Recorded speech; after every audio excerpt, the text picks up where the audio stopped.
The next chapter of our journey began with a bus trip from Zagreb to Vienna.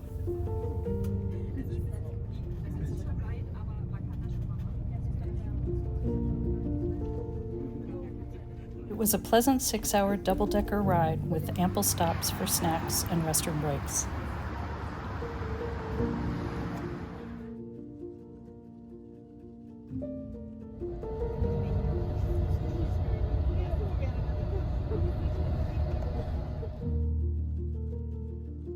Our Airbnb was a lovely divided flat shared with the host on a centrally located but quiet square, just a block from the metro stop.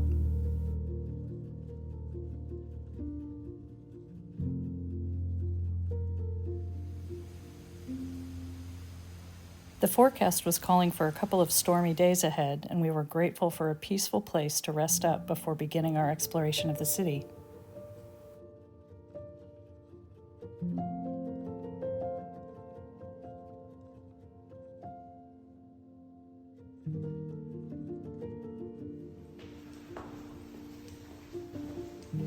The next morning, we headed out for breakfast to a restaurant recommended by our host. Gold Egg is a local institution founded in 1910. According to their website, the cafe was originally frequented by railway workers, and during the Nazi era, it served until 1941 as a meeting place for persecuted trade unionists and revolutionary socialists. We had a delicious brunch and were ready to head for the grounds of Belvedere Palace, dodging the occasional rain showers.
A contemporary art installation called Public Matters featured some stunning pieces.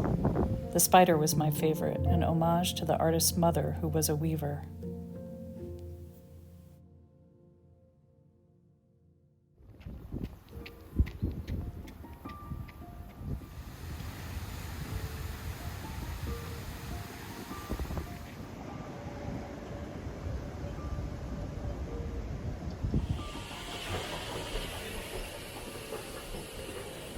Next, we made our way to bustling Stephansplatz.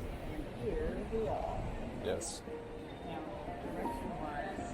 I feel like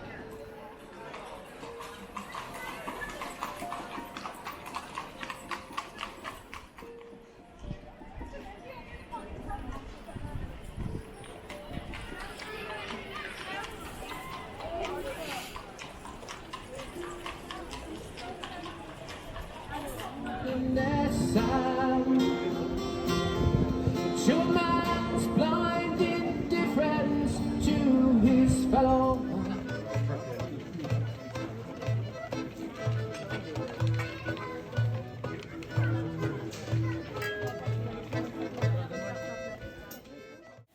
we had dinner at a cafe right across from St. Anne's Church, which has an unremarkable exterior, but when you step inside, the view is of one of the most beautiful Baroque churches in Vienna.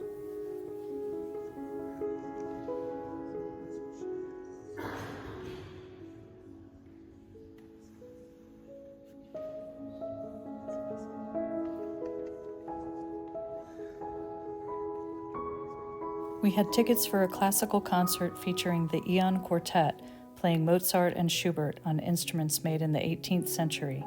It was a memorable experience, highly recommended.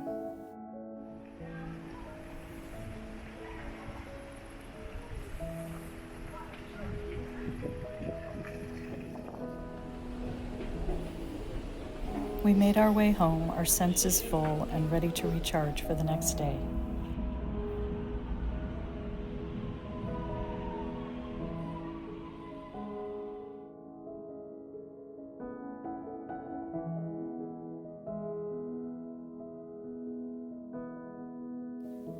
Day 3 in Vienna was more blustery and stormy, and we were glad to have booked our tickets for the Belvedere Museum, featuring the works of Klimt, Monet, and many others.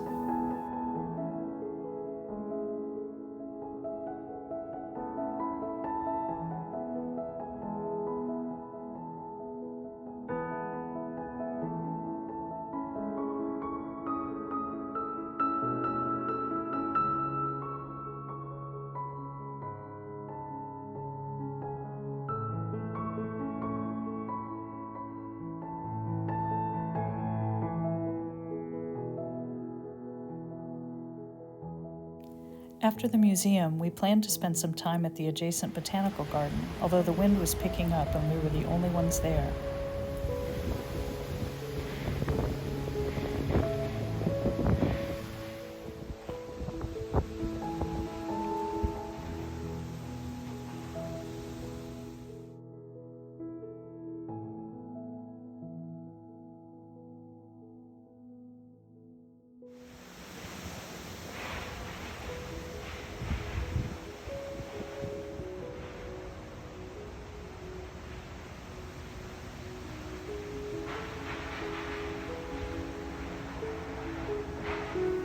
We had a quick look around before we were eventually escorted out in a hurry by a caretaker because of concerns about falling debris from the trees.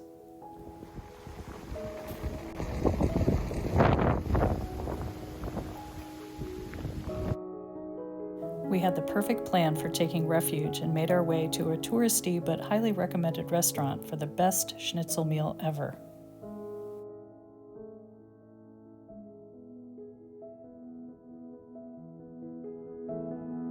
We headed back to our place for a rest, and a little later the skies cleared, so we decided to ride the metro to the Danube River. When we came up from the underground, St. Francis of Assisi Church made a beautiful silhouette against the blue sky. One of the newer churches in Vienna, it was finished in 1910 and looks very castle-like from certain angles. We walked across the Danube on the pedestrian walkway over the river, a stunning view.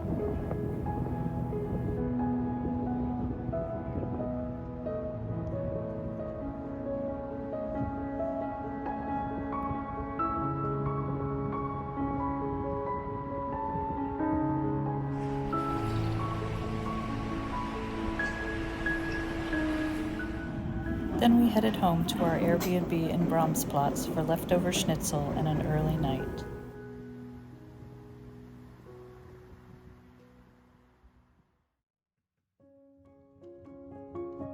Our last morning in Vienna was bright and calm, so we went out for one more walkabout in our neighborhood.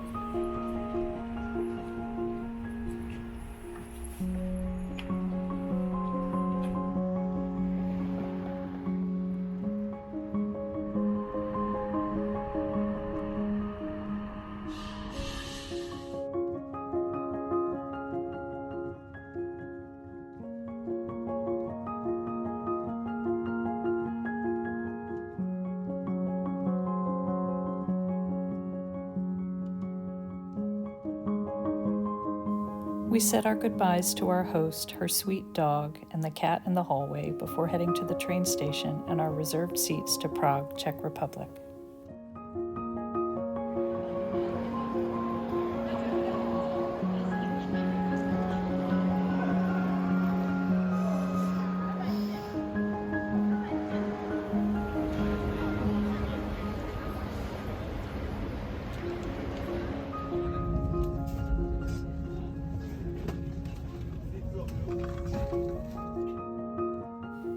It was a scenic 4.5-hour ride with coffee and cribbage and some welcome downtime before our final and perhaps favorite city to explore.